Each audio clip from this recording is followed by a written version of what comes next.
Hello students, I am Subhasri Nayak. Welcome to my channel. Last video रे आमे किछि cell row introduction विषय रे जानिथिले, सेल थ्योरी ऊपर जानिथिले, सेल रो डिस्कवरी के करथिले से विषय रे आमे पढिथिले। तो टिके मो रिकॉल करै दउची। सेल थ्योरी रे आमे फर्स्ट कोन देखिथिले, सेल होची सबु लिविंग ऑर्गेनिज्म रो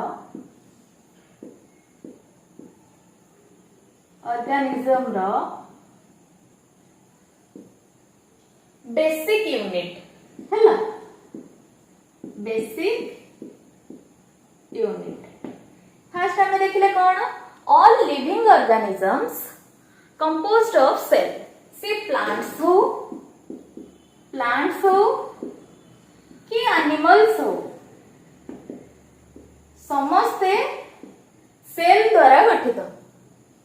सेकेंड रे हमें कौन जानिले, सेल होची हमर स्ट्रक्चरल एंड फंक्शनल यूनिट।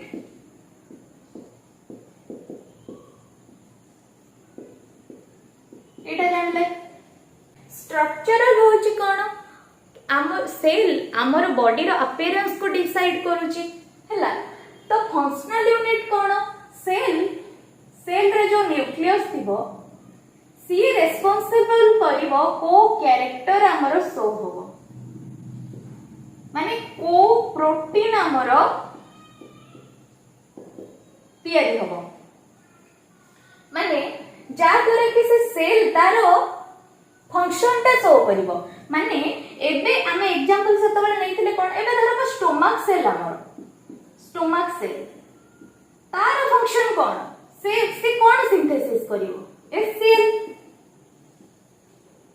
एटा तार फंक्शन, माने सबो सेल रो डिफरेंट फंक्शन अछि। को सेल को अलग अलग काम रे हमर डिवाइड हिचंती हैला, सेटा सपोर्ट करे सेल हमर। एटा गला सेकंड टा। तापरे थर्ड रे हमर कोन जानिले, cell arises from pre-existing cell।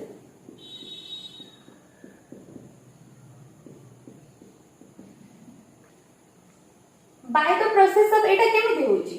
Mitosis meiosis process रे एबे जदी गोटे सिंगल सेल रहिला, सीए एबे जदी डिवाइड हबो तो से दीटा सेल दबो। एटा कोन हैला हमर न्यू सेल हैला कि नै, से काहाटू आसिला, प्री एक्जिस्टिंग सेल रो आसिला। एटा हमर कोन हैला सेल थ्योरी। हमर ए तीनटा कथा कहले, जोटा कि तमे लास्ट वीडियो देखिले जानि परिबो को साइंटिस्ट कोन प्रपोज करथिले, को साइंटिस्ट कोन डिस्कवर करथिले, कोन स्टेटमेंट देथिले। तो फर्स्ट वीडियो लगे कि देखि दियो, जहाँ द्वारा कि तमरो बेसिक फंडामेंटल किछि गोटे आइडिया पड़े आसीबो। तारे एते किछि भी नाही, अल्प किछि खाली फंडामेंटल जिंस अछि हैला। तो एटा गला हमर सेल थ्योरी रे एति की कहिथिला। आमे गोटे एक्सेप्शनल केस देखिथिले, कोन भाइरस कथा कहिथिले। भाइरस कोन करूची,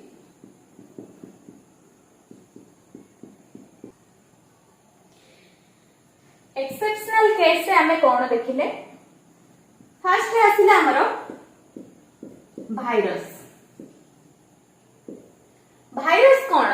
ये गोटे ए सेलुलर ऑर्गेनिज्म भी हमें कहि परिबानी, काहेकि ना एटा हमरो एनवायरनमेंट रे डेड रे थाए, माने नॉन लिविंग स्टेट रे थाए। जेतो बडे ये गोटे होस्ट बॉडी भितर एंट्री करे, सेते बडे ये गोटे लिविंग स्टेट को पळे आसे। सेते पे याको connecting link between non living and living बोली कहा जाय। एटा गोटे इंपोर्टेंट जिंसो माने रखिबो, कनेक्टिंग लिंक बिटवीन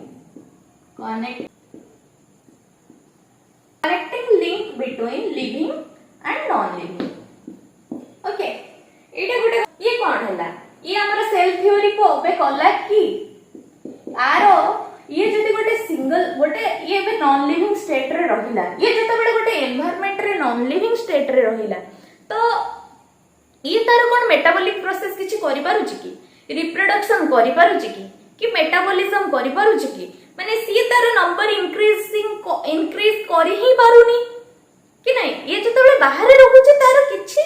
रोल ही नहीं किंतु जतबेले ये होस्ट बॉडी को पळेला ये सेतबेले गोटे सेलुलर एक्टिविटी बलिया काम कला सी तार रिप्रोडक्शन कला माने वंश विस्तार कला एबे भाइरस ता हम एंट्री मानला माने हम देह को हां से कोन करबो डिफरेंट टाइप ऑफ डिजीज करबो कि नहीं से तार वंश बढ़ेले सिना हमको अफेक्ट करबो तो ये एठी कोन हैला गोटे cell row cellular activity Ballia काम देला माने कोन सी ये गोटे सेल तो नुह माने भाइरस ता गोटे सेल नुह एटा गोटे डीएनए ये गोटे प्रोटीन कोड हेतिबो हला ता भीतर गोटे जेनेटिक मटेरियल थिबो भाइरस रो हला एटा ही हम प्रोटीन हम सेल भीतर हम बॉडी भीतर एंट्री करे बुझिलो ये भी गोटे होस्ट बॉडी भीतर से गोटे सेल भलिया एंट्री करेनी तार जेनेटिक मटेरियल ही ट्रांसफर होय बुझिलो सेटा हमें पोरे जतबेले हमें बैक्टीरियोफेज पढिबा से सब पाठ हला से टाइम रे हमें ए भाइरस विषय रे भलो से स्टडी करिबा बुझिलो तो सेकंड रे हमरो कोन आसीला आरबीसी रेड ब्लड सेल ये हमरो कोन ब्लड रो कंपोनेंट की नहीं ब्लड रो कंपोनेंट रे हमरो आरबीसी डब्ल्यूबीसी प्लेटलेट सेगुडा को जाउची कि नहीं ए आरबीसी रो काम कोन ए आरबीसी भीतर हमरो हीमोग्लोबिन अछि हीमोग्लोबिन कोन करे आम बॉडी रो सब जगह को ऑक्सीजन ट्रांसपोर्ट करे कि नहीं आमे जो इनहेल प्रोसेस रे जो ऑक्सीजन नौचे आमे जो निश्वास प्रश्वास रे करूचे ताधरे जो हमर ऑक्सीजन आमे नौचे सेटा हमर ट्रांसपोर्ट हुए ब्लड को कि नहीं से विषय आमे पढिबा रेस्पिरेटरी सिस्टम जेता बेले पढिबा हला तो से हीमोग्लोबिन कोन करे से ऑक्सीजन को हमर नेइकरी हमर बॉडी रो सब पार्ट रे पहुंचे ए आरबीसी रो काम ए किंतु ए आरबीसी रो न्यूक्लियस नहीं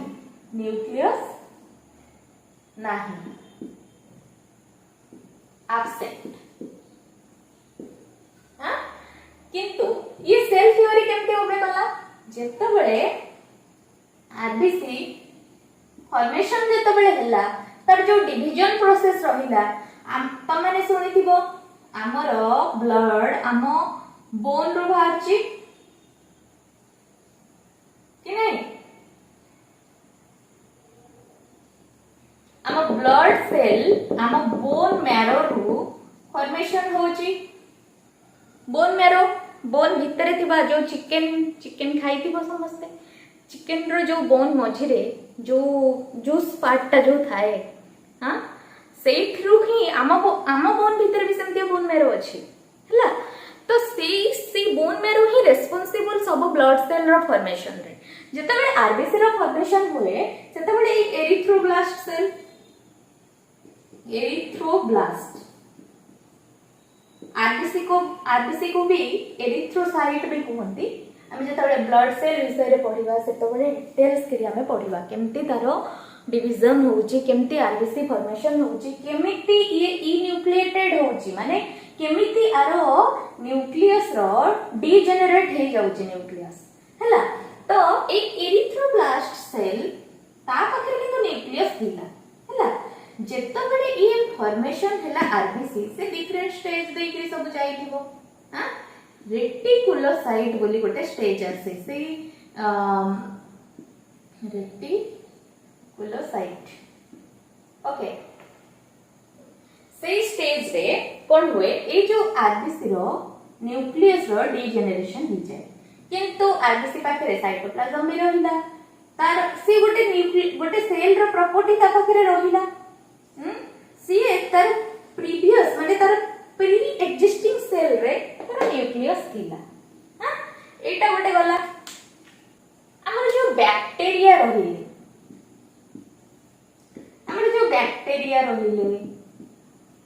प्रिमिटिव ऑर्गेनिज्म सब रहिले जो तांको पाखे जो न्यूक्लियस टा रहिला हमर जो न्यूक्लियस प्रेजेंट अछि हमर जो यूकैरियोट्स रे हैला से न्यूक्लियस टा हमर नीलिनियर सी गुटे मेम्ब्रेन बाउंड सब्सटेंस भितरे अछि जोटार भी देखो हमर जो यूकैरियोटिक सेल रहिला हमें से विषय रे पढिबा यूकैरियोटिक प्रोकैरियोटिक विषय रे हैला सेठिरो जो न्यूक्लियस अछि सेठिरो जो डीएनए जेनेटिक मटेरियल रहिला से गोटे मेम्ब्रेन बाउंड स्ट्रक्चर रे पूरा प्रोटेक्टिव हे रहिला ताको न्यूक्लियर मेम्ब्रेन कहंती हैला किंतु बैक्टीरिया सेल कोन कला तार कोनोसी प्रकार रो मेम्ब्रेन बाउंड ऑर्गेनेल्स नहीं ऑर्गेनेल्स कोन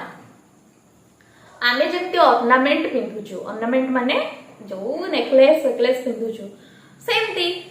आमे जेमते ऑर्नामेंट पिंधुछु सेमती सेल रो भी तो ऑर्नामेंट अछि ना सेई गुडा को ऑर्गेनेल्स कहबा हमें हैला तो ए ऑर्गेनेल ए जो बैक्टीरिया सेल जो प्रोकैरियोटिक ऑर्गेनिज्म सब रहिले हम जेनेटिक मटेरियल गोटे प्रोटेक्टिव हे रहिला कि ना एटा को भी तो हमें सेल कहउछु ना प्रोकैरियोटिक सेल हां ए जो जेनेटिक मटेरियल को हमें न्यूक्लियस कहउनु आको में न्यूक्लियोइड कहू हैला चारे हमर सेंसिटिव बोली गोटे सेल अछि ये गोटे सेल हैला किंतु मल्टी न्यूक्लिएटेड माने आ पाखरे हमर नॉर्मली कोन हमर गोटे सेल रो गोटे न्यूक्लियस अछि हम जानि छे किंतु ए सेंसिटिव सेल रे कोन ना मोर देन वन माने बहुत सारा न्यूक्लियस अछि एटा मे बी न्यूक्लियर डिवीजन जो हे पारे माने न्यूक्लियस डिवीजन हेथिबो आ भितरे केवल कैरियोकाइनेसिस हेथिबो साइटोकाइनेसिस हे नथिबो कैरियोकाइनेसिस माने कोन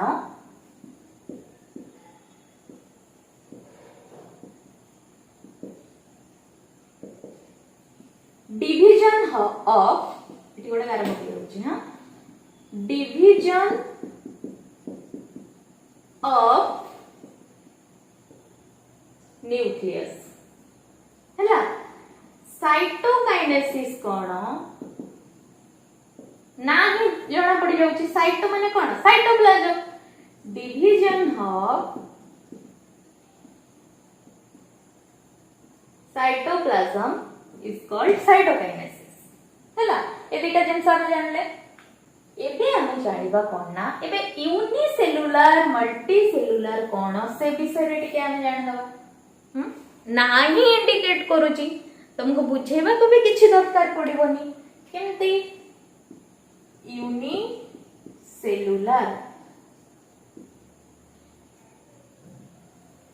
यूनि माने कोन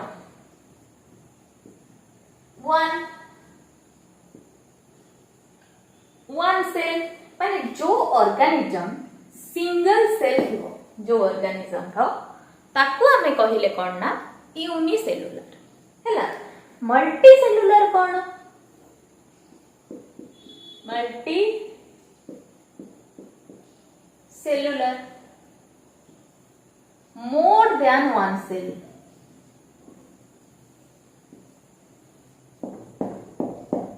ताको कहिले हमें multicellular organism unicellular organism मानको कथा कहिले जो मानकर कि सिंगल सेल से माने ताकर मेटाबॉलिक एक्टिविटी केमती करूछंती एबे हमें ह्यूमन बीइंग हमें मल्टी सेलुलर ऑर्गेनिज्म कि नै हमर एबे रेस्पिरेशन पई अलगा प्रोसेस रहिला अलगा सिस्टम रहिला एबे हम डाइजेशन पई अलगा सिस्टम रहिला सेमती एक्सक्रीशन पई अलगा सिस्टम रहिला सर्कुलेशन पई अलगा सिस्टम रहिला माने कोन जण को जेजा जेजा काम जेजा जेजा को बंटा हे जाई छी हला एटा जदी मु एक पूराटा को जदी मु एबे कहि देबी कार्डियक सेल माने हार्ट सेल बोली आर काम थिबो कोन pumping action electrical charge production हां सेगुडा सब आर काम थिबो सेमती सब सेल हमरो डिसाइडेड थाई एबे सिंगल सेल रे हमें का कोई परिबा एग्जांपल रे प्रोटिस्ट की आछि एमोएबा एटा तो तमे समस्ते जानि छ। हां तापरे बैक्टीरिया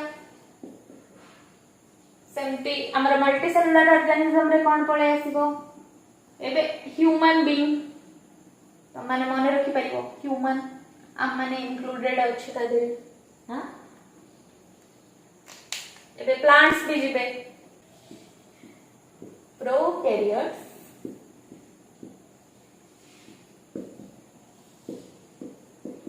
यूकैरियोट्स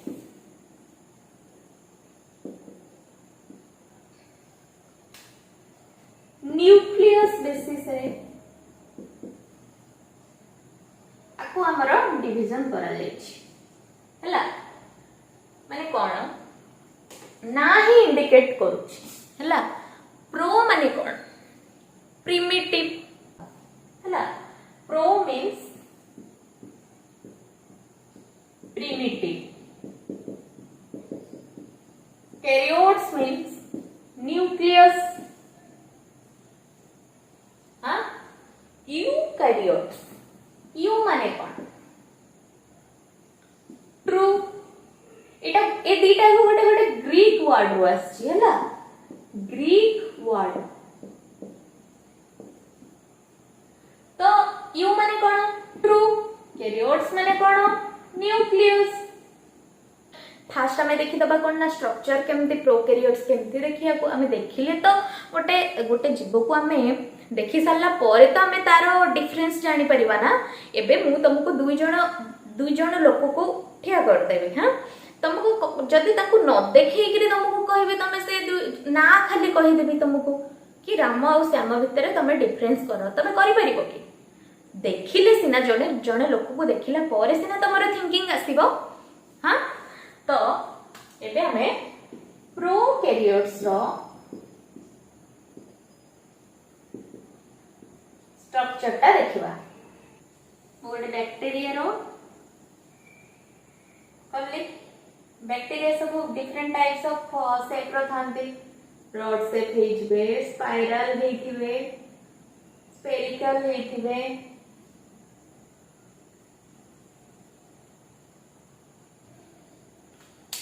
एयोटिक ऑर्गेनिज्म रहिले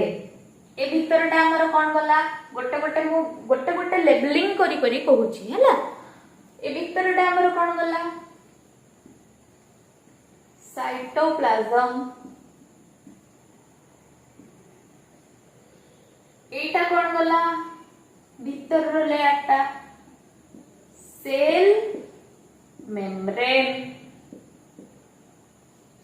ए बाहर आउटसाइड टा कोन रहिला हमरो सेल वॉल। हां एटा हमरो जानि गले ए जो सेल वॉल रे चारिएडे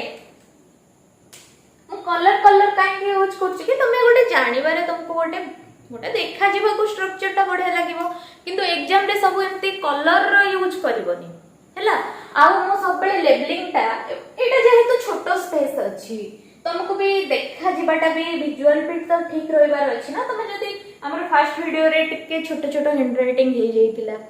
तो मु एठी एठी एम्ति सबडे लेबलिंग कर दउची किंतु एग्जाम रे तमे गोटे साइड डायग्राम टा रखिले सब बेले तमर राइट साइड को का सब लेबलिंग रखिबो एपट सेपट करबोनी काहे गोटे एग्जामिनर को भलो लागिबो देखिबा को हला। एटा ही गोटे right way okay right side रे ही लेबलिंग करबो। एटा साइटोप्लाज्म ता हमर कोन जेली लाइक सब्सटेंस हे क्रीम दिन हे थिबो साइटोप्लाज्म जदी हम ए विषय रे पढिबा जदी साइटोप्लाज्म हमर पूरा हार्ड थांदा तो कोन हे थांदा कोनसी प्रकार रो एबे बाहर रो न्यूट्रिएंट्स हो एबे सेल बचिबा को हेले बाहर रो किछि खाद्य दाको दरकार। हां से फूड से न्यूट्रिएंट्स ता सेल रो भितर को जिबार अछि सेल रो साइटोप्लाज्म जदी हार्ड हे जिवो से न्यूट्रिएंट ही नै परिबोनी तार कोनसी प्रकार ऑक्सीजन भी नै परिबोनी कोनसी प्रकार रो सेल रो मशीनरी किछि भी काम परिबोनी। हां ताले कोन होबो सेल डेड हे जिवो कि नै। तो साइटोप्लाज्म फ्लूइडिटी टाइप रो थाए जेली लाइक सब्सटेंस थाए ओके तो प्रोकैरियोट्स जेहेतु प्रिमिटिव न्यूक्लियस ता न्यूक्लियस टा एमटी साइटोप्लाज्म रे गुडे तुडे ही पड़ी के रहथिबो एटा को हमें कोन कहले प्रिमिटिव जेहेतु ताको हमें न्यूक्लियोइड कहले हां ए मान न्यूक्लियोइड माने कोन जानले माने जेनेटिक मटेरियल टा तर प्रिमिटिव अछि तर कोनसी प्रकार मेम्ब्रेन बाउंड हे कि नाही कि नहीं गोटे प्रोटेक्टिव लेयर ही नहीं तापर गला ए जो हां ए जो साइट सेल वॉल रे रहिला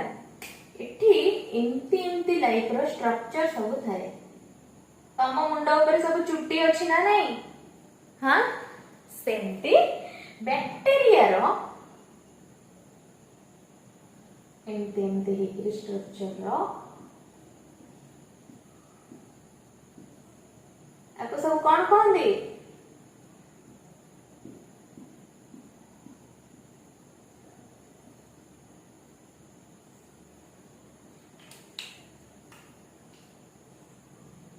पिल्लाए पिल्ली क्या भी कोई करा तमारे घर सब गोड़ अछि ना नहीं चलिबा को सेमती आपको स्विम करिबा को ताको गोट लोकोमोशन करिबा को तार कोन थाए फ्लैजेला थाए फ्लैजेला राइबोसोम थाए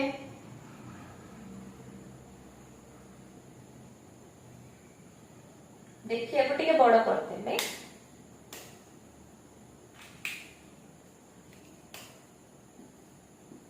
राइबोसोम केते एस थाए 70 एस ये जो ऊपर टाकू कहते बड़ पार्ट टाकू लार्ज सब यूनिट राइबोसोम टा दीटा सब यूनिट को नेकरी हेची गोटे होची लार्ज सब यूनिट गोटे होची स्मॉल सब यूनिट लार्ज सब यूनिट टा होची बड़टा स्मॉल टा छोटटा हां ताको कोन करबा ए एस टा होची ए स्टैंड फॉर सेवर्ग यूनिट गोटे साइंटिस्ट थिले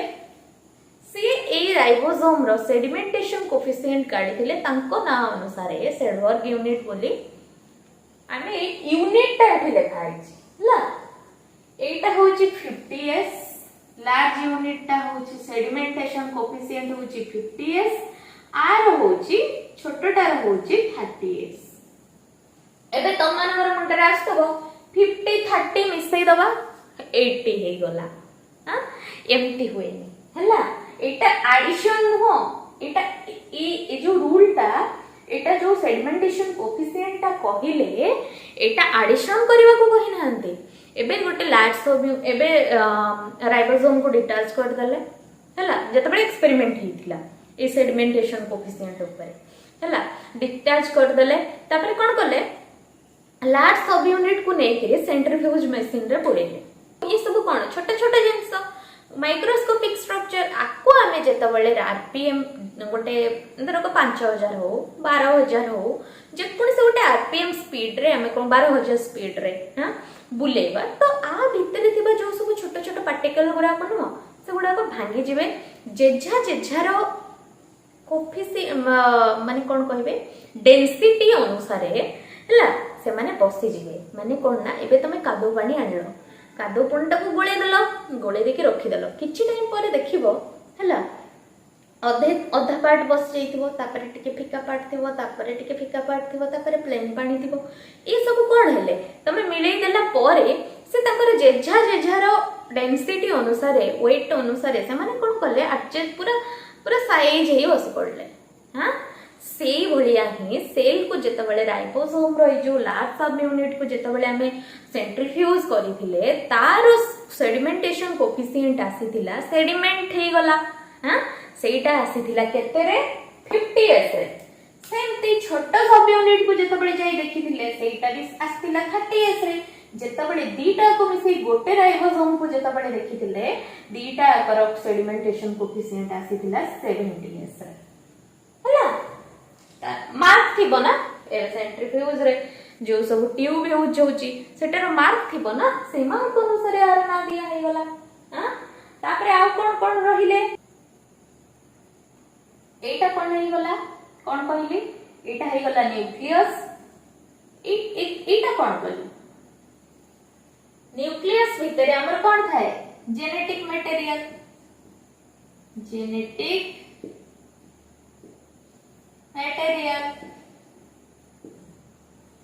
न्यूक्लियस भितर आ कोन रहिला न्यूक्लियोलस आ काम कोन ये नहीं कि राइबोसोमल आरएनए हम आरएनए रो टाइप्स अछि से विषय रे भी हम पढिबा ये आरएनए खाली जानो कि आरएनए सिंथेसिस करे राइबोसोमल आरएनए से जो हमर लार्ज सब यूनिट स्मॉल सब यूनिट रहले ताको असेंबल करे अब ये रहिला हमर जेनेटिक मटेरियल अब एटा कोन रहिला मु कहितली मेम्ब्रेन बाउंड रहिला है न्यूक्लियर मेम्ब्रेन सरी गला आउ सेल रे कोन थाए माइटोकॉन्ड्रिया माने थांती गोटे सेल रे कोन गोटे माइटोकॉन्ड्रिया थाए कि ना किंतु गोटे न्यूक्लियस थाए हला सेंसिटिवम रे किंतु नुहो हम पढिले प्रीवियसली माइटो राइबोसोम थांती बहुत सारा राइबोसोम थांती आ काम थाए प्रोटीन सिंथेसिस रे आमे जतबळे ऑर्गेनेल्स मानकर कोन सब ड्यूटी रहिला से विषय रे जतबळे आमे पढिबा इंडिविजुअली कहा काम कोन आमे सब पढिबा एटीपी सिंथेसिस पूरा प्रोसेस आमे पढिबा माइटोकॉन्ड्रिया रे केमती होए हला रहिला आ कोन थाए एमती तमे तो करथिबो जानिथिबो ए विषय रे एमती न्यूक्लियर मेम्ब्रेन को लागी कि एमती लाइक स्ट्रक्चर थाए ता कोन कहू हमें रफ ईयर माने कोन प्लाज्मिक रेटिकुलम RER ओके तापरे एमटीआर स्ट्रक्चर डिटैच हेकरी एमटी भी एंडोप्लाज्मिक रेटिकुलम थांती ताको हमें कोन कहबा ओठी करबी ओके कलर पेन तो यूज करची जानि परिबो ओके एटा होची स्मूथ ईआर माने एंडोप्लाज्मिक रेटिकुलम SER आको रफ काहे कि कोहाला ए जो एंडोप्लाज्मिक रेटिकुलम को जोटा न्यूक्लियर मेम्ब्रेन को लागि एठु हम कोन कहले आरएनए एठु बाहर कि नहीं हां राइबोसोमल आरएनए ई गुडा को कोन हेई थाई राइबोसोम गुरा पा कोन करी राइबोसोम रो सब यूनिट गुरा का असेंबल हेकरी बाहर होती ये कोन करंती ई जो एंडोप्लाज्मिक रेटिकुलम आरे ऊपर ऊपर एमती लागि करी बाहर होती एमती लागि थांती तो एटा गोटे रफ लाइक सब स्ट्रक्चर दुस्ती लागि नहीं रफ अछि खदडा अछि सही बोला राइबोसोम रो काम कोन रहिला प्रोटीन सिंथेसिस से जो प्रोटीन सिंथेसिस करिवो ट्रांसक्रिप्शन ट्रांसलेशन प्रोसेस रे सेटार भी तमर लॉन्ग क्वेश्चन अछि हम सेटा भी पढिबा आगको जानि दबो ए जो प्रोटीन से करिवो ताको कोन करिवो पैकेजिंग करिवारे गोल्गी बॉडीज हला आ ग्रैन्यूल्स माने थांती ओके आ कोन एमती वैक्यूल्स माने थांती एमती गोल गोल हेकरी बड़ बड़ हां वैक्यूल्स माने भी थांती लाइसोसोम एमती पूरा पैक हेकरी लाइसोसोम डिस्ट्रक्टिव एंजाइम हेकरी बोलु थई से एबे चलो प्रोकैरियोट्स और यूकैरियोट्स भितर हमें डिफरेंस देखिबा फास्ट आसिला डीएनए प्रोकैरियोट्स रे कोन सर्कुलर थाए आ कोन फ्री फ्लोटिंग स्टेट रे थाए माने कोन से साइटोप्लाज्म रे सेंते पड़ी कि रही थाए तापर यूकैरियोट्स रे आसिला कोन लिनियर डीएनए हैला एटा कोठी थाए न्यूक्लियस भितरे थाए हैला माने यूकैरियोट सेल रो न्यूक्लियस भितरे थाए तापर आसिला सेल साइज प्रोकैरियोट्स रे 1 ରୁ 10 माइक्रोमीटर थाए यूकैरियोट्स रे 5 ରୁ 100 माइक्रोमीटर जाय थाए तापर हमर सेल रो स्ट्रक्चर आसिला प्रोकैरियोट्स रे कोन थाए यूनिसेलुलर हां सिंगल सेल यूकैरियोट्स रे कोन बोथ यूनिसेलुलर भी थाए मल्टीसेलुलर भी थाए। Then membrane bound nucleus. हाँ, प्रोकैरियोट्स रे मेम्ब्रेन बाउंड न्यूक्लियस थाए कि ना जेनेटिक मटेरियलटा सेमती पड़ी रही थाए माने कौन आब्सेंट थाए। यूकैरियोट्स रे प्रेजेंट थाए। तापर मेम्ब्रेन बाउंड ऑर्गेनेल्स मानक विषय जानिया को हेले प्रोकैरियोट्स रे आब्सेंट, मेम्ब्रेन बाउंड ऑर्गेनेल्स नाही, यूकैरियोट्स रे प्रेजेंट अछि। देन सेलुअल कथा आसिला। सेलुअल प्रोकैरियोट्स रे प्रेजेंट थाए मन रख मोर कॉम्प्लेक्स टाइप रो थाए बुझिलो ना, जोटा कि पेप्टिडोग्लाइकन रे द्वारा तैयारी होईची। किंतु यूकैरियोटिक सेल रे सेलुअल आब्सेंट भी थाए प्रेजेंट भी थाए। एमती कि प्लांट सेल कथा देख, सेलुअल प्रेजेंट थाए आ फंगल रे भी सेमती सेलुअल प्रेजेंट थाए जोटा को आमे काइटिन बोली कहू। तापर माइटोकॉन्ड्रिया, माइटोकॉन्ड्रिया प्रोकैरियोट्स रे कोन एटा गोटे प्रिमिटिव एठी नाही, यूकैरियोट्स रे कोन अछि। तापरे आसीबो कोन ना सेलुलर रेस्पिरेशन हैला। सेलुलर रेस्पिरेशन प्रोकैरियोट्स कहा थ्रू रे करे, सेल मेम्ब्रेन थ्रू रो डिफ्यूजन प्रोसेस रे। यूकैरियोट्स रे कोन हुए माइटोकॉन्ड्रिया प्रेजेंट अछि, से एटीपी हमको जनरेट करि दउछि कि नहीं।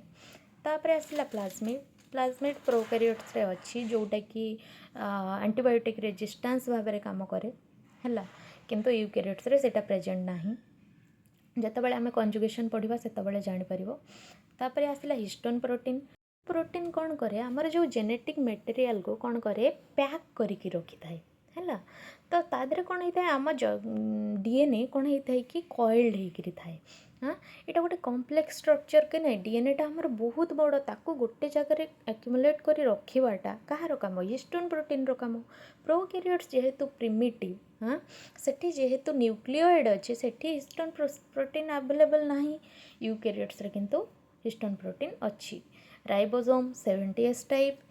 तापरे यूकैरियोट्स रे होची कोन 80S। एस माने कोन सेडबर्ग यूनिट। हाँ, तापरे आसला पिली प्रोकैरियोट्स रे प्रेजेंट अच्छी। यूकैरियोट्स रे एडिशन रे फ्लैजेला आउ कोन सिलिया प्रेजेंट अच्छी। गोल्गी बॉडी एठी नाही एठी अच्छी। तापरे हमर आसीबो लाइसोसोम, एठी नाही एठी अच्छी। तापरे आमर रिप्रोडक्शन बाइनरी फिजन द्वारा होची, मल्टीपल फिजन द्वारा होची। तापरे कौन बडिंग प्रोसेस रे होची। ये सब कौन गले, ये सब ई सेक्सुअल रिप्रोडक्शन गले बुझिलो ना। तो यूकैरियोट्स रे आमर कौन गला मियोसिस प्रोसेस रे। प्रोकैरियोट्स रो ए सेक्सुअल रिप्रोडक्शन गला। सेक्सुअल रिप्रोडक्शन कंजुगेशन प्रोसेस रे देखा जाए, जोटा कि आमे बैक्टीरिया विषय जानिले आमे पढ़ले जानिबा हैला। तापरे कौन है आ भितर सबुठारु कॉमन कौन आसिला एबे साइटोप्लाज्म बोथ रे प्रेजेंट अच्छी, सेल मेम्ब्रेन अच्छी, राइबोसोम अच्छी। आर एग्जांपल कौन है बैक्टीरिया, आर कौन है ह्यूमन, प्लांट्स, प्रोटोजोआन्स। आज एतिकी। नेक्स्ट वीडियो रे आमे कौन ना सेलुलर ऑर्गेनेल्स मानकर वर्क विषय रे तार फंक्शन विषय रे आमे स्टडी करबा हैला। मो डिस्क्रिप्शन रे हम टेलीग्राम रो लिंक दे देबी, ता देरे तमे तमरो नोट्स पाई जिवो हैला, समस्त जाई जॉइन हे जिवो। तो